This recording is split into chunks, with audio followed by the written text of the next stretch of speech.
চিত্রনায়ক সালমান শাহ হত্যা মামলার আসামি আশরাফুল হক ডন মৃত্যু হয়েছে। চিত্রনায়ক সালমান শাহর ঘটনার সিসিটিভি ফুটেজ প্রকাশিত হয়েছে। দর্শক দেখতে পাচ্ছেন সালমান শাহকে যেভাবে শেষ করা হয়েছিল সেই ভিডিও ফুটেজ প্রকাশ হয়।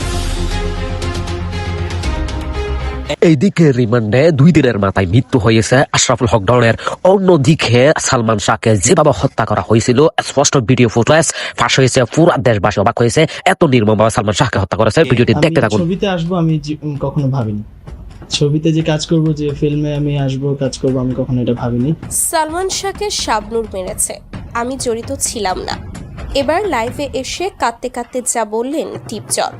দর্শক, বিনোদন জগতে আজ যেন আক্ষরিক অর্থেই এক গগন বিদারী এবং পারমাণবিক বোমার বিস্ফোরণ ঘটল।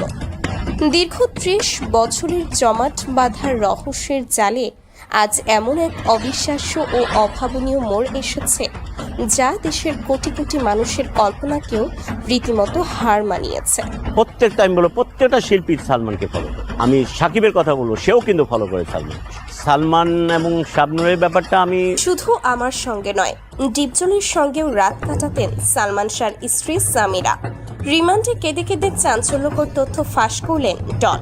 বাংলা চলচ্চিত্রের জনপ্রিয় অভিনেতা ও প্রযোজক মনোয়ার হোসেন ডিপজলকে গ্রেফতার করেছে পুলিশ। সুপ্রিয় দর্শক, ফাফ বাপকেও ছাড়ে না, এমন একটা কথা আছে। সুপ্রিয় দর্শক, সত্যের মৃত্যু নেই। অবশেষে সত্য বেরিয়ে এলো সেই সালমান শাহ হত্যাকাণ্ডের আসল রহস্য। সুপ্রিয় দর্শক, এত বছর যাবৎ মানুষ বিশ্বাস করত সেই সুপারস্টার সালমান শাহ আত্মহত্যা করেছিল, কিন্তু সেটা মিথ্যে ছিল। সত্য বেরিয়ে এলো 3 জনের চক্রান্ত করে, অর্থাৎ সামিরা হকের পরিবার ষড়যন্ত্র করে ডনের মাধ্যমে ডনকে 12 লক্ষ টাকা দিয়ে সেই সুপারস্টার সালমান শাহকে হত্যা করা হয়েছিল। সুপ্রিয় দর্শক, ঠিক এই কথাটাই প্রায় 30 বছর যাবৎ সালমান শাহর মা বলে আসছিল। সুপ্রিয় দর্শক, তাহলে চলুন আমরা সেই ভিডিওর অংশ বিশেষটা দেখে আসি, অর্থাৎ বিস্তারিত আলোচনাটা দেখে আসি। আমি আর কথা বলাচ্ছি না, আপনাদের কাছে একটা জিনিস রিকোয়েস্ট করবো, আমাদের চ্যানেলটি অবশ্যই সাবস্ক্রাইব করবেন। আমাদের আর কিছু চ্যানেল সাবস্ক্রাইবের জন্য আমরা বেঁচে আছি। সুপ্রিয় দর্শক, অবশ্যই চ্যানেল সাবস্ক্রাইব করবেন। তাহলে চলুন বিস্তারিত ভিডিওটি দেখে আসি। শুধু আমার সঙ্গে নয়, ডিপজলের সঙ্গেও রাত কাটাতেন সালমান শাহর স্ত্রী সামিরা। রিমান্ডে কেঁদে কেঁদে চাঞ্চল্যকর তথ্য ফাঁস করলেন ডন। দর্শক, বাংলাদেশের বিনোদন জগতের ইতিহাসে আজ এমন এক শ্বাসরুদ্ধকর এবং প্রলয়ঙ্করী ভূমিকম্প আঘাত এনেছে যার কম্পনে পুরো দেশের কোটি কোটি মানুষের পায়ের তলার মাটি রীতিমতো সরে যাচ্ছে। দীর্ঘ 30 বছরের জমাট বাঁধার রহস্যের গল্পে এমন এক অবিশ্বাস্য, নোংরা এবং গায়ে কাঁটা দেওয়া মোড় আসবে তা হয়তো দেশের সবচেয়ে বড় চলচ্চিত্র বোদ্ধারাও কখনো কল্পনা করতে পারেনি। গত 9 আগস্ট হযরত শাহজালাল আন্তর্জাতিক বিমানবন্দর থেকে দেশ ছেড়ে পালানোর সময় যখন গাদ্দার ডন গ্রেফতার হয়, তখন থেকেই সাধারণ মানুষ আশায় বুক বেঁধেছিল যে এবার হয়তো আসল সত্যিটা বেরিয়ে আসবে। কিন্তু রিমান্ডের অন্ধকার প্রকোষ্ঠে বসে গোয়েন্দাদের কড়া জেরার মুখে এই বিশ্বাসঘাতক ডন আজ কেঁদে কেঁদে এমন এক চাঞ্চল্যকর ও ভয়ঙ্কর তথ্য ফাঁস করেছে যা শুনে খোদ তদন্তকারী কর্মকর্তাদেরও চোখ কপালে উঠে গেছে। এতদিন যে সমীকরণ মেলানো হচ্ছিল, আজ ডনের একটিমাত্র স্বীকারোক্তিতে সেই পুরো হিসাবটাই যেন তাসের ঘরের মতো ভেঙে পড়েছে। বাঁচার জন্য ডন আজ শুধু নিজের দোষ স্বীকার করেনি, বরং সে মুখোশ খুলে দিয়েছে এমন সব প্রভাবশালীদের যাদের সাধারণ মানুষ এতদিন সাধু বলে জানত। রিমান্ডের ঘেরা টোপে বসে ডন অঝরে কাঁদতে কাঁদতে দাবি করেছে সালমান শাহের স্ত্রী সামিরা নাকি শুধু তার সঙ্গেই নয়, বরং মুভি লর্ড খ্যাত ডিপজলের সঙ্গেও দিনের পর দিন গোপন অভিসারে লিপ্ত ছিলেন। ডনের এই বুকফাটা এবং চাঞ্চল্যকর জবানবন্দির পর পুরো চলচ্চিত্র পাড়ায় এখন আক্ষরিক অর্থেই আগুন জ্বলছে। চলুন আজকের এই অত্যন্ত দীর্ঘ, রোমহর্ষক এবং পরতে পরতে রহস্য ঘেরা থ্রিলার প্রতিবেদনের মাধ্যমে জেলের ভেতরের সেই গোপন জেরার একেবারে ভেতরের খবর শুরু থেকে শেষ পর্যন্ত বিস্তারিত জেনে নিই। রিমান্ডের অন্ধকার প্রকোষ্ঠ এবং ডনের ভেঙে পড়া। দর্শক, অত্যন্ত বিধ্বস্ত এবং নির্ভরযোগ্য গোয়েন্দা সূত্রের বরাতে জানা গেছে, রিমান্ডের প্রথম কয়েকদিন ডন একেবারে মুখে কুলুপ এঁটে বসেছিল। সে ভেবেছিল বাইরে থাকা তার পুরনো দিনের প্রভাবশালী গডফাদাররা হয়তো কোনো না কোনো অদৃশ্য সুতোর টানে তাকে ঠিকই বের করে আনবে।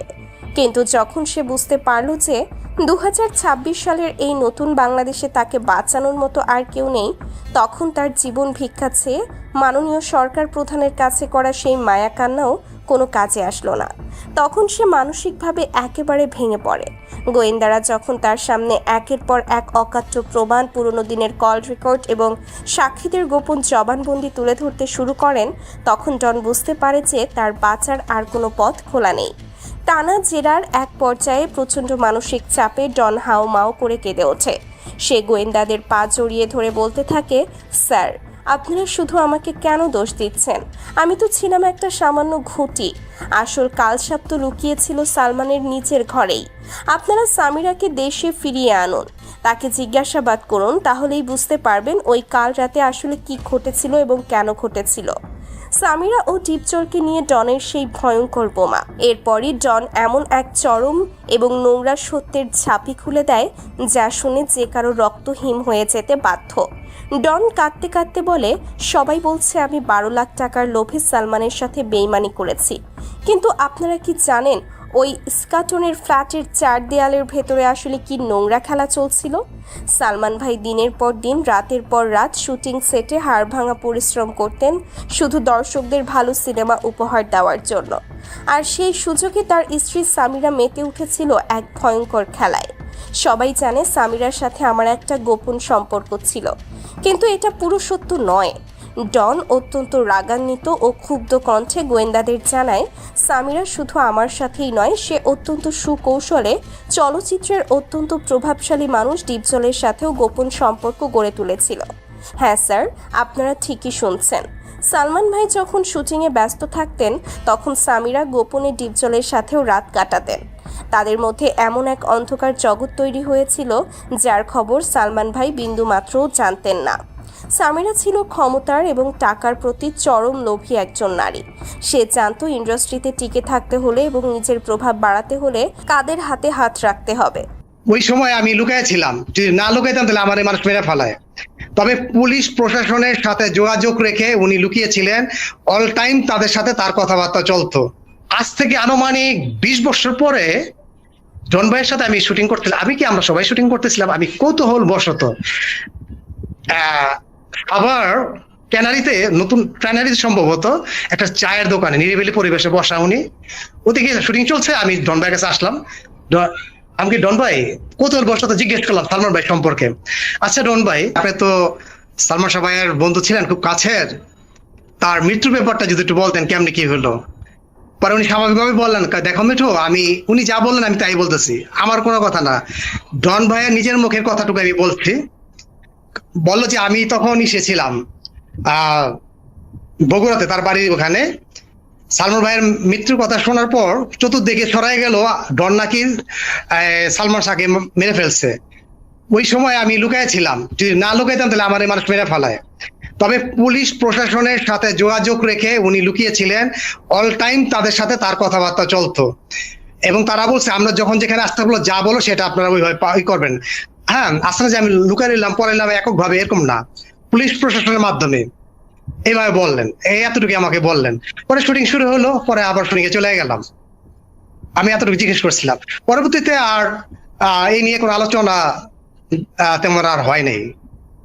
কিন্তু আপনার কাছে কি কখনো মনে হয় না যে ওই সময় শুধু ডনকে না, ওই সময় তো সামিরা কেউ মাইনে ফেলতো, এরকম একটা সিচুয়েশন, সবার নামই তো 11 জনের নামই তো আসছে, তো সামিরা তো ছিল, সামিরারে কেউ মারলো না, তো ডন মেরে কেন মারবে? ডন ভাই তো চান না, কারণ কি এখনো কিন্তু না, এটা আমি আমার ব্যক্তিগত মতামতের কথা বলছি, ব্যক্তিগত মতামত। দেখুন, এই যখনই ওই ডনকে মারো এর কথাটা কিন্তু আগে উচ্চারণ আসে। হ্যাঁ, এটা একটা আতঙ্ক হইলে আমার উপরে যদি কেউ এরকম বলে যে মিঠুকে মারো, আমিও কিন্তু লুকিয়ে থাকবো, জীবন বাঁচানোর ফরজ। 1 নম্বর আসামি কিন্তু সামিরা, তাকে কথা কিন্তু অনেকে কেউ তেমন একটা ভালোভাবে বলে, খালি বলে ডন ডন ডন, তো এটা যাবে কোথায়? সালমান শাহকে শাবনূর মেরেছে, আমি জড়িত ছিলাম না। এবার লাইভে এসে কাঁদতে কাঁদতে যা বললেন ডিপজল। দর্শক, বিনোদন জগতে আজ যেন আক্ষরিক অর্থেই এক গগন বিদারী এবং পারমাণবিক বোমার বিস্ফোরণ ঘটল। দীর্ঘ 30 বছরের জমাট বাঁধার রহস্যের জালে আজ এমন এক অবিশ্বাস্য ও অভাবনীয় মোড় এসেছে, যা দেশের কোটি কোটি মানুষের কল্পনাকেও রীতিমতো হার মানিয়েছে। গত কয়েকদিন ধরে যখন গাদ্দার ডনের নাটকীয় গ্রেফতারের পর চারিদিকে থমথমে